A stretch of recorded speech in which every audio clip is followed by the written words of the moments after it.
A medida que los políticos impulsan un retorno a la normalidad en verano del 21, convocamos expertos médicos en Iowa para evaluar la situación, tanteando la actualidad de la seguridad y la salud en la pandemia, en esta edición de Iowa Press. Iowa Press es posible con el apoyo de Friends, la fundación de Iowa PBS, la Asociación de Contratistas Generales de Iowa, el socio del público en la construcción de la infraestructura vial y municipal de Iowa. El apoyo para Iowa PBS y la interpretación al español de este programa proviene de Wells Fargo. Fuel Iowa es una voz y recurso para la industria de combustibles en Iowa. Nuestros integrantes ofrecen una diversa gama de productos, incluyendo combustibles y comestibles. Ayudan a mantener el dinamismo de los iowanos en ciudades y pueblos de Iowa. Juntos impulsamos a Iowa.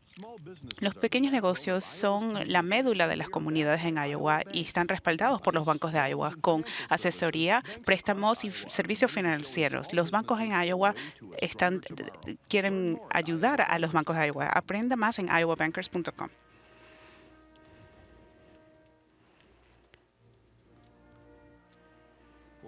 Por décadas, Iowa Press les ha traído líderes políticos y personas importantes de Iowa, del país y del mundo, celebrando casi 50 años de programación de asuntos públicos en el canal PBS de Iowa. Es la edición de Iowa Press del 21 de mayo. Les presentamos a David Jepson. Aumentan las señales de un retorno a la normalidad. Después de la pandemia, las vacunas han alcanzado a una gran sección de la población adulta de Estados Unidos y el gobierno federal ha aprobado grandes programas de estímulo económico. En el estado se ha prohibido el exigir en las escuelas tapabocas. Para hablar de lo que será esta nueva normalidad, hemos convocado a un par de doctoras en Iowa. La doctora Megan Srinivas es infectóloga con experiencia en zonas rurales desatendidas. Anteriormente se postuló a la Cámara de Diputados como demócrata en el 18. La doctora Leila Best es infectóloga para Unity Point Des Moines, donde es enlace a sus afiliados de menor tamaño. Bienvenidas a las dos. Gracias. Gracias. También nos acompaña Erin Murphy, jefe de la redacción de The Enterprises en Des Moines, y la Kay Henderson, directora de informativos para Radio Iowa. Doctora Srinivas, esta semana la gobernadora Reynolds firmó una propuesta que decía que en las escuelas no se podía imponer mandatos de uso de mascarillas y tampoco se aplicaría a los negocios. ¿Cuál es su reacción? Es muy preocupante porque mucho de lo que sucede cuando se trata de cualquier medida de control de una pandemia o de cualquier brote tiene que considerar las estadísticas locales en cuanto a la transmisión y fijar reglas locales para controlar inmediatamente lo que podría llegar a suceder. Con nuestras poblaciones ahora locales, que se encuentran ahora esposadas para batallar contra la pandemia, nos va a crear más obstáculos para superar luego en el estado. Los padres se quejaron con los legisladores de que debería ser decisión de ellos y que el gobierno se estaba sobrepasando y que era mejor que los niños estuvieran presencialmente en las clases donde pueden ver la cara de sus maestros y de sus compañeros y que debería ser decisión de los padres. ¿Cuál es su reacción ante ello? Bueno, pues hay varios puntos. Las mascarillas no previenen que alguien utilice su sentido de visión, cubren la nariz y la boca y no debe obstruirle para nada la visión. Si le está obstruyendo la visión, es que no le queda bien la mascarilla. Ese es el primer concepto malentendido. Y si es opción de los padres, tenemos un problema con ese niño o niña que puede haber tenido exposición, que puede tener mayor riesgo de exposición porque sus padres, por ejemplo, no creen en el uso de tapabocas o las vacunas, luego que sea ese niño que introduce el virus a la escuela. Y la mascarilla solo protege a los del entorno. ¿Qué opina, doctora? Como médico y como madre, estoy muy preocupada porque estoy de acuerdo con la doctora Srinivas de que los niños no están totalmente vacunados todavía y van a poder transmitir la infección. Y recuerden, todavía tenemos estos espacios de poblaciones aún vulnerables, abuelos o padres que quizá estén tomando inmunosupresores.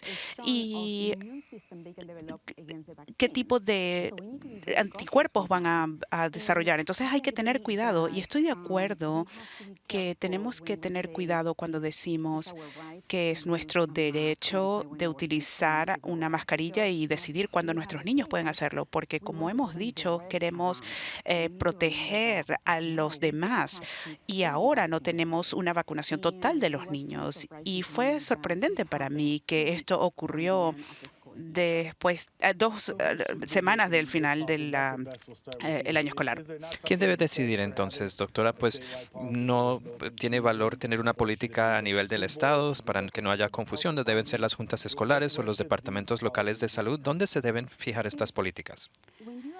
Cuando me hace esa pregunta, empiezo a pensar en qué siento yo que ha sido un fracaso durante toda la pandemia y ha sido la falta de comunicación y la falta de alineación entre el mensaje de los científicos y de los médicos que están dando con el mensaje de los legisladores. Y esto es lo que está generando mucha confusión en la comunidad. Desearía que tuviéramos un solo mensaje que estuviera enfocado en la comunidad. Tengo que reconocer que como sistema de salud hemos mantenido una posición muy sólida de dar información oportuna a la comunidad de diferentes maneras en nuestra página web, en las redes sociales, en pequeños videos, para informar a la comunidad al respecto. Doctora Srinivas. Pues concuerdo mucho con lo que dice la doctora Best. Esta pandemia nos ha presentado una situación única, donde hemos aislado a las personas que son peritos en la materia para alejarlos de la formación de política. Antes con brotes de salmonela o de E. coli o hasta hepatitis A, siempre hemos visto esa asociación con otros temas. Por ejemplo, el fumar en público, se ve esa asociación y colaboración entre los expertos y los que fijan las políticas. El hecho de que la ciencia ha llegado a ser un tema partidista me preocupa y así ha sido durante toda la pandemia. Doctora, mencionó la comunicación y la educación. Hace poco los CDC cambiaron sus recomendaciones acerca del uso de tapabocas y según se vio en el ciclo de noticias, algunas personas refutaron y dijeron, bueno, que son señales encontradas. ¿Qué opina? Los CDC, el gobierno federal, ha sido sólido y consecuente en sus mensajes a las personas acerca de las precauciones que deben tomar, mejor dicho, cuándo se puede o no se puede o debe usar tapabocas, o lo pudieran haber hecho mejor. Desafortunadamente, cuando pensamos en todos estos cambios, vemos mucha confusión y entiendo totalmente que las personas en la comunidad estén confundidas porque hemos cambiado en el pasado. Cada semana estábamos cambiando las recomendaciones y esto puede ser muy confuso para la gente, pero tenemos que admitir y reconocer que lo que está diciendo los CDC con los cambios a las pautas en torno al uso de mascarillas está basado en lo que hemos conocido acerca de la protección de las vacunas. Y sabemos que las vacunas son sumamente eficaces y estamos permitiendo que las personas totalmente vacunadas no utilicen mascarillas, pero tenemos que empezar a definir quiénes son los pacientes totalmente vacunados, y estos son los que recibieron la vacuna, las 2 vacunas de Pfizer y de Moderna, o la vacuna única de Johnson & Johnson 2 semanas después. Y diferenciarnos de las personas que no han sido vacunadas todavía. Bueno, doctora, déjeme hacerle una pregunta de seguimiento. ¿Qué le responde a las personas que argumentan que el problema con todos estos mandatos para decirle a la gente, haga esto, no haga esto, pues que se cambiaba a cada rato, había una normativa una semana y luego otra, pero el segundo punto es que la cura, en este caso, ha sido peor que la enfermedad. Cerramos la economía norteamericana, las personas perdieron el trabajo, estaban confinados en casa, hubo problemas psicológicos, los niños con tapabocas. ¿Qué dice? Que puede que sea lo correcto, pero que sí tiene su precio. Bueno, el detalle con esa comparación es que es una dicotomía falsa. Ha habido una narrativa falsa diciendo que o puede ser el sostén o la vida, cuando en realidad esos conceptos van de la mano.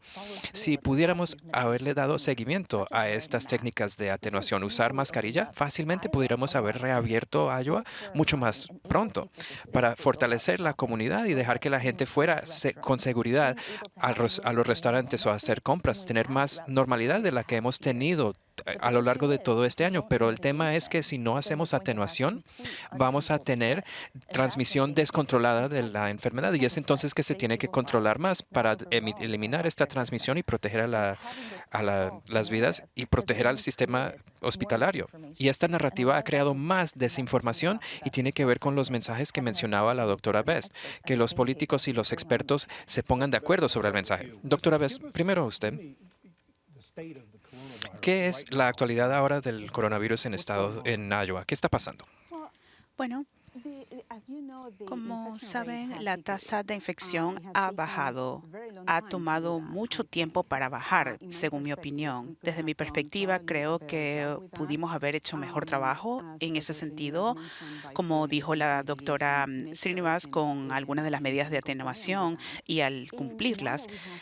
Y ahora que tenemos la vacuna, estamos viendo más de 1.2 millones de personas ya vacunadas y creo que ahora son 2.5 millones de personas que por lo menos han recibido la primera dosis de la vacuna. Pero lo que me preocupa es que si regresamos a dejarle a voluntad de las personas utilizar o no las mascarillas, quizá veamos un aumento de la tasa de transmisión en vez de seguir avanzando, porque queremos salir de la pandemia y la manera de salir de la pandemia es vacunándonos. Y yo tiendo a hablar con mis residentes y les digo que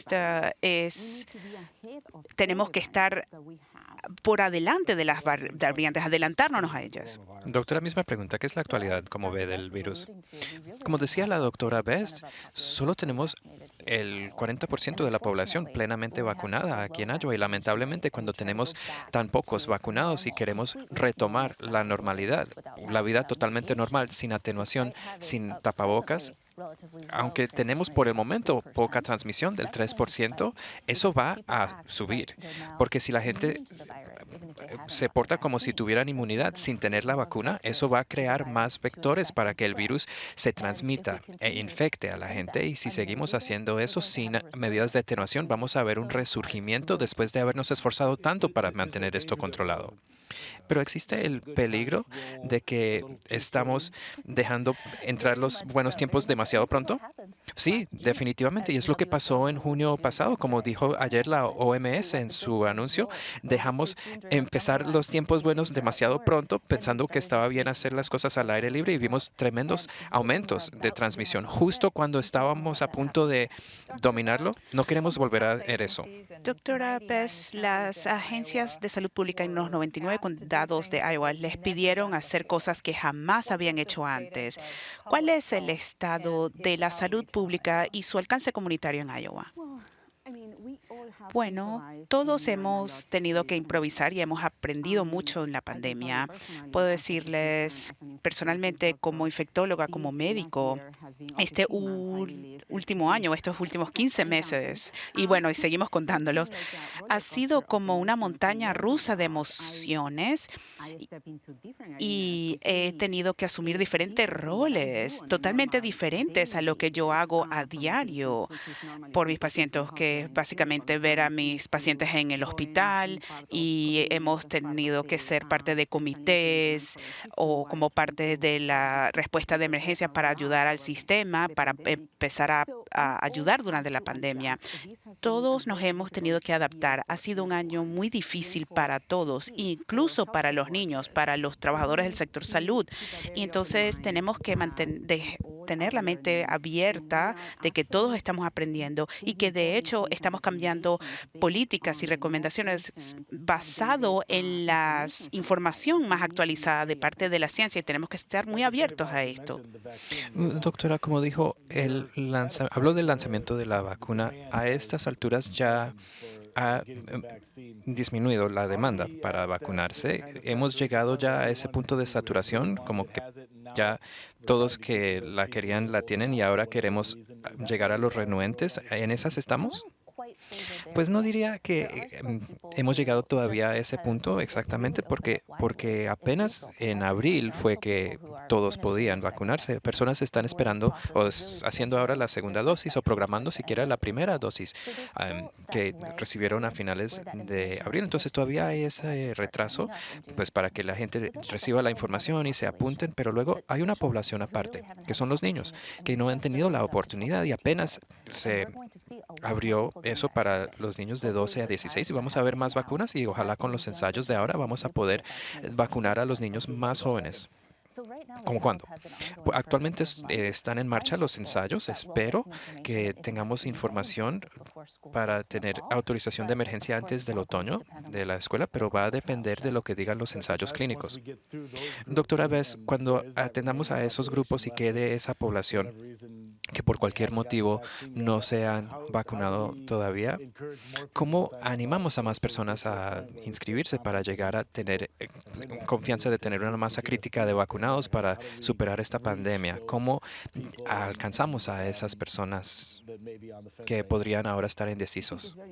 Creo que es muy importante la educación y la información a la comunidad. Siento que hay muchas personas que están rechazando la vacuna porque tienen miedo, porque escuchan cosas acerca de la vacuna y hay mitos que les impiden vacunarse. Y es importante que nosotros como médicos estemos disponibles para nuestros pacientes y que les expliquemos. Siempre me gusta tomar la oportunidad cuando atiendo a los pacientes por otras razones o por otros diagnósticos, les hablo acerca de, bueno, la importancia de la vacunación y sin presionarlos, porque no los voy a presionar a que se vacunen, pero sí quiero entender cuáles son sus temores y me ha complacido poder ayudar a algunos de ellos. Algunos de ellos están rechazándola totalmente y yo no puedo hacer más nada al respecto, pero creo que es muy importante la educación y poder hablar con su médico. Y siempre le digo a los pacientes, si tienen preguntas, busque la ayuda de su doctor. Doctora Best, estamos viendo estadísticas de parte de instituciones de geriátricos, de hospitales, donde una porción del personal se rehúsan a vacunarse. ¿Qué dice esto de las vacunas? Yo creo que nuevamente tenemos que regresar a la cuestión de la educación y esto es algo como sistema estamos tratando de abordar porque hemos visto esto. He visto sectores del personal en el sistema que no se están vacunando y una de las cosas que estamos haciendo es lanzar videos semanales o el gerente general responde preguntas del personal y de los trabajadores acerca de las vacunas, tratando de atender estas preguntas e inquietudes. Doctora Srinivas, hay otros estados que están haciendo loterías. Póngase la vacuna y quizá pueda ganar $1 millón. Esto es algo que sería efectivo en lugares en Iowa donde hay gran renuencia a ponerse la vacuna. Pues hemos visto que sí funcionan los sistemas de incentivos. Los vimos en Nueva Orleans, que si hay personas que dispuestas a vacunarse en el tiempo de marcha, le damos una copa gratuita si se ponen la vacuna Johnson Johnson en este bar. Eso fue muy eficaz. Entonces, sí hay muchos mensajes. Hay esta actitud de crear comodidad. Hay incentivos que podemos utilizar, pero también existe el tema de las desigualdades con respecto al acceso a las vacunas, que lamentablemente no se ha considerado. Si vemos aquí en Iowa, somos de los 5 peores estados en el estado cuando se trata de la equidad racial entre los vacunados. Aquí unos 2,5 veces más tiene posibilidad un blanco de vacunarse que un afroamericano. ¿Qué hacemos al respecto? Tenemos que crear colaboraciones con estas comunidades para que tengan maneras de llegar a estas comunidades como personas de confianza. Por ejemplo, el Hospital Broadlawn se asoció con una iglesia que atiende a una población afroamericana y pudieron hablar con ellos en sus propios términos, les pudieron ayudar con el transporte porque les llevaron la vacuna. Pero hay algo de Iowa que hace que sea un caso único, porque como tenemos una población mayor, una población rural, tenemos también un gran sector de procesadoras de carne. Hay algo más otro factor que ve que sea algo diferente que tiene que influir en nuestra estrategia? Pues hay barreras de idioma porque tenemos una gran población por las granjas, por las empacadoras, tenemos una gran población que habla otros idiomas y tenemos que superar esas barreras de idioma. Pero por eso y por el tema de la migración, hay mucho miedo entre muchos de mis pacientes que temen que los van a interrogar, les van a pedir sus papeles o no les van a dar la vacuna si se presentan. Entonces tenemos que superar esta desconfianza y llegar con la gente donde está. Doctora, ¿ves los idiomas de barrera de idioma? Sí, estoy totalmente de acuerdo con que esta es una de las inquietudes más grandes que tenemos y tenemos que llegar a estas comunidades.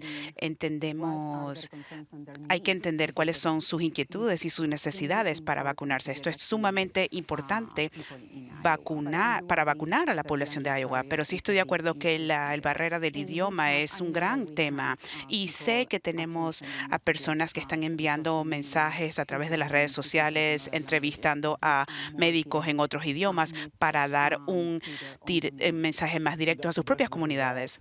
Doctora, ¿ves? Vamos por el primer ciclo. ¿Vamos a necesitar una segunda dosis, dosis de refuerzo en algún momento? ¿Se sabe todavía? Todavía no sabemos. Pfizer ha mencionado que están preparando una dosis de refuerzo, pero hasta la fecha no sabemos con seguridad si vamos a llegar a ese punto. De hecho, hay uno de los virólogos en el mundo dicen que no lo necesitaremos, pero todavía es demasiado difícil saberlo. Doctora Srinivas, ¿cómo se debería utilizar estas dosis en el sector salud? Pues en un entorno de salud, lo que pasa fuera de ese sector de salud impacta mucho lo que pasa en el sector salud. Son los determinantes sociales para permitir que la gente tenga mejor sostén, mejor vida, para tener mejor salud. Entonces, queremos apoyar a la gente en sus objetivos diarios para que vivan mejor en cuanto al alimento, para poder tener transporte para los niños, educar a los niños. Eso permitirá mejor atención preventiva, vacunas o ir siquiera con un doctor, con alguien que les pueda ayudar con la salud. Entonces, tenemos que tener una estrategia holística con estos fondos. En el hospital aquí en Des Moines hay preocupaciones acerca del impacto que ha tenido en las zonas rurales, en los hospitales, qué necesidades existen y qué tenemos que hacer para asegurar la sobrevivencia de los hospitales rurales. Eso hay una gran brecha en ese sentido y lo que hemos tratado de hacer, en particular como sistema de salud, es trabajar de manera sistemática para tratar de llegar a las zonas más rurales y estar disponibles para ellos. Y empezamos con cosas como crear una línea directa acerca de la COVID que estaba siendo atendida por los infectólogos para estar disponibles para los doctores de las comunidades, para que tenían preguntas acerca de cómo manejar a los pacientes en sus zonas rurales. Y hemos mantenido con una serie de educativas, con seminarios web, para mantener a los proveedores y al personal actualizados también. Y siempre reconocemos que si tienen algún tipo de preguntas o dudas o si los pacientes tienen preguntas, tienen que preguntar a sus médicos. Doctora Srinivas, hemos hablado de mejorar los sistemas de ventilación en lugares como escuelas. ¿Eso es eficaz? Sí, es muy importante la ventilación para disminuir la transmisión. La ventilación puede ser algo tan simple como abrir las ventanas para que circule el aire por el cuarto o la sala, pero entre más ventilación hay, más se disminuye la transmisión entre los estudiantes. Pero lo que sabemos que es lo mejor es el uso de tapabocas, que disminuye estos problemas. Si los niños siguen usando tapabocas, no se tiene que gastar tanto tiempo en ventilación, sobre todo entre se vacunan más las personas. Doctora Srinivas, y en realidad las dos, ¿qué son los mensajes que tienen? Mejor dicho, ¿qué se debe hacer, qué no se debe hacer cuando se trata de abordar a alguien que no quiere vacunarse? Puede ser un ser querido o alguien de nuestros televidentes. ¿Qué se puede hacer, qué no se debe hacer para convencer a la gente para vacunarse. Pues los norteamericanos, pues por eso somos norteamericanos, que no nos gusta que nos digan qué hacer. ¿Qué se hace en ese caso? Bueno, pues lo primero es entender bien la perspectiva de la otra persona. Entonces, cuando yo atiendo a un paciente, una paciente que tiene esta renuencia, no les doy información, sino que les pregunto por qué se preocupan, qué preguntas tienen, qué inquietudes tienen acerca de la vacuna y dejo que ellos me hagan a mí las preguntas y así yo puedo abordar directamente sus eh, temores. Y cada clínica que he tenido desde que se estrenó la vacuna, he podido hacer que una persona por lo menos se cambie la idea tan solo contestándole las preguntas. Doctora. Sí, estoy totalmente de acuerdo. Creo que escuchar a nuestros pacientes es de suma importancia y no darles un sermón, porque nadie quiere recibir un sermón. Queremos escuchar y entender qué impide que se vacunen, porque muchas veces los podemos convencer. Luego, después de hablarles, muchos de mis pacientes han salido diciendo, sí, nos vamos a vacunar. Hubiera sido mejor si la vacuna se hubiera distribuido a las agencias de salud en vez de clínicas masivas. Creo que eso ha sido excelente, tener mejor disponibilidad de ellas en las clínicas, pero la logística ha sido un tema. Por ejemplo, en el caso de la vacuna de Pfizer ha sido un problema la refrigeración. Bueno, pero lamentablemente se nos acabó el tiempo. Les agradecemos el estar con nosotros y darnos este tiempo. Muchísimas Gracias. gracias. Y aquí estaremos de nuevo la próxima semana con una nueva edición de Iowa Press a las 7:30 el viernes por la tarde y al mediodía el domingo. En nombre de todos los que están aquí en Iowa Press, soy David Jepson. Gracias por acompañarnos.